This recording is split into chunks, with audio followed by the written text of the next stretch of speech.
Why do you think it's going to bubble? Because it bubbles when you put it on blood. No, it bubbles when you put it on earwax. It does? Yep. Ah, shit, it's cold. No, see, yeah, it came out. I told you. What came out? It's a spider. Oh, shit. Yeah, look. It's a spider? Oh, my God. Ah! No. What would you do if this happened to you? That's absolutely insane. I've seen this one before, which is why maybe I'm not as surprised as he is, but... They ask you how you are, you just have to say that you're fine when you're not really fine, but you just can't get into it because they would never understand. That is insane. And it would ruin my entire week for sure. Yeah, I mean, that's something that's going to live with you perpetually. I would dwell on that for years.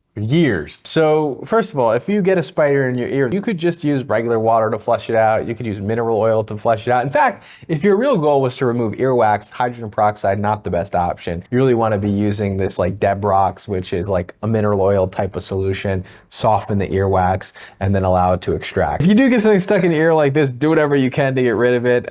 We do know that spiders bury their ways into all kinds of different situations. And I remember we'd read these statistics online where we'd be like, oh, in your lifetime, you're gonna eat 14 spiders or something like that, you know? And it's like, who knows? How do you know that? Who is keeping track of that? But ultimately, if that happened to me, I would be very, very sad. I've seen crabs go in people's ears on social media. I've seen all kinds of crazy stuff. Absolutely terrifying. So when I was growing up, I don't know if it was a Goosebumps book or a hardback book, like kind of large, rectangular, but it was a story in elementary school about someone who had a spider that laid eggs in their cheek. And then at one night it ruptured and there were babies everywhere. That's kind of a weird book to have around for kids to begin with. But yeah, so that is that. Like that's that kind of horror I would never, ever recover.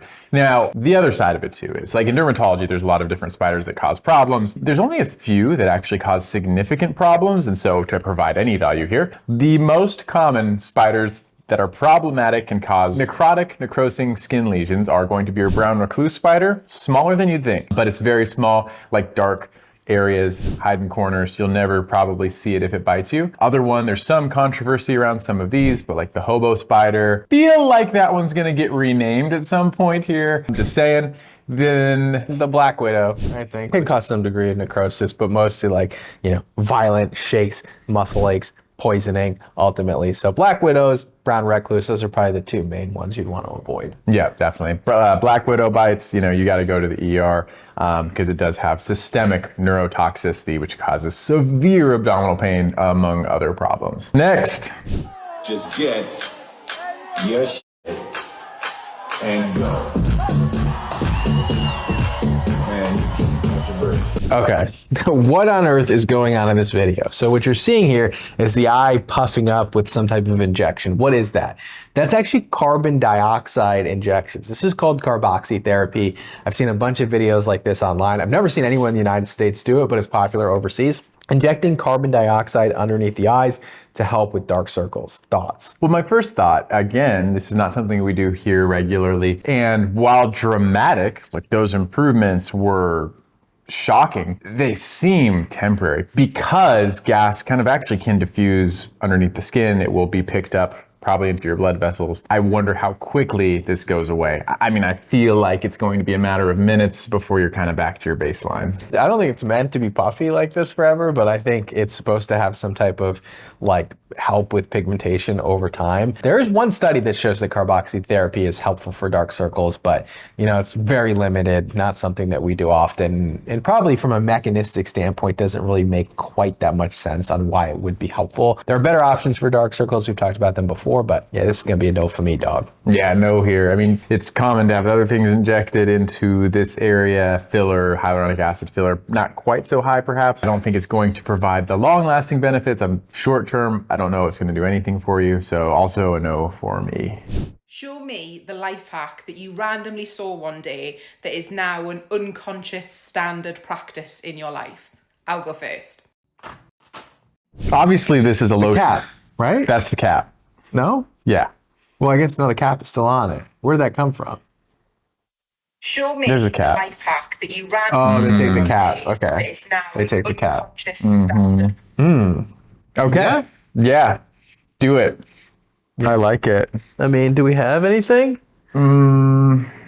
We must have something like this. We're back with the remedy for dry lips and a straw. We cut this at the end. And I feel like this hack is only gonna work if we have like the right size bottle. Yeah, they have to have like the right lid to tube proportions. Right, the cap has to fit perfectly. So I'm gonna attempt to, oh, seems to work. Okay, here you do the honors. Okay, let's do it so you can see too.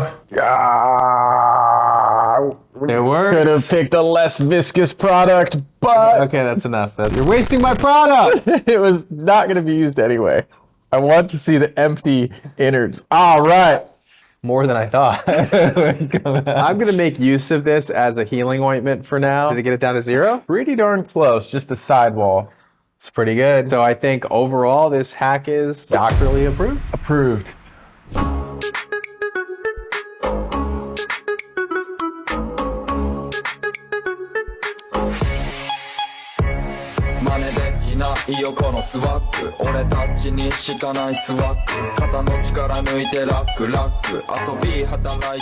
Okay, so this looks super cool. Very exciting to see your muscles contract like that under electro stimulation. What do we think about this? Yeah, what's happening? Electricity is being used to create your muscle movement, which is exactly how our muscles move. Now, the problem, what is the problem? The problem is the text. This is Botox. You don't need Botox anymore if you get this. And I think the subtext there was microcurrent.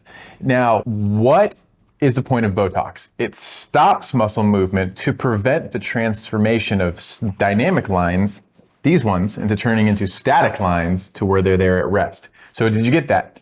If you stop muscle movement, you will prevent the transition of dynamic lines turning into static lines. What was being done? They were creating muscle movement. Exactly. So you're strengthening your muscles theoretically, and you're also causing muscle movement. So while this will probably give you a lifted or plumped appearance temporarily, it's only going to strengthen the muscles. And probably if you had Botox, it would actually make your Botox wear off quicker. These things are counterintuitive. In fact, you are saying goodbye to your Botox because it is causing muscle contraction and stimulating those muscles and potentially bringing back your muscle contraction in that area. Now, if somebody has something like Bell's palsy, where they lose the ability to contract one side of the face, this could stimulate the muscles, get them back into high gear and try to recover maybe a little bit quicker. I could see the logic there, and maybe there's some studies or anecdote surrounding that. But beyond that, this is not a good treatment for getting rid of wrinkles ultimately. And I was trying to think of an out, like the equivalent of this would be like, hey, Dr. Shah, if you eat this pie, you will have a heart attack. And then also in the other, like tomorrow being like, hey, Dr. Shah, if you eat this pie, it's going to help your heart health. You know, it's like completely two different things. It makes no sense. I mean, that pretty much covers some of the craziest videos we've seen this week. Thank you all so much for tuning in. Tag us in the craziest videos you've seen, either here on YouTube, on TikTok, on Instagram. Tag us, and then we can react to them, give our opinions on them. Hopefully you found this video helpful or entertaining, whatever one is best for you. And we'll see you all in the next video. We'll see you next time.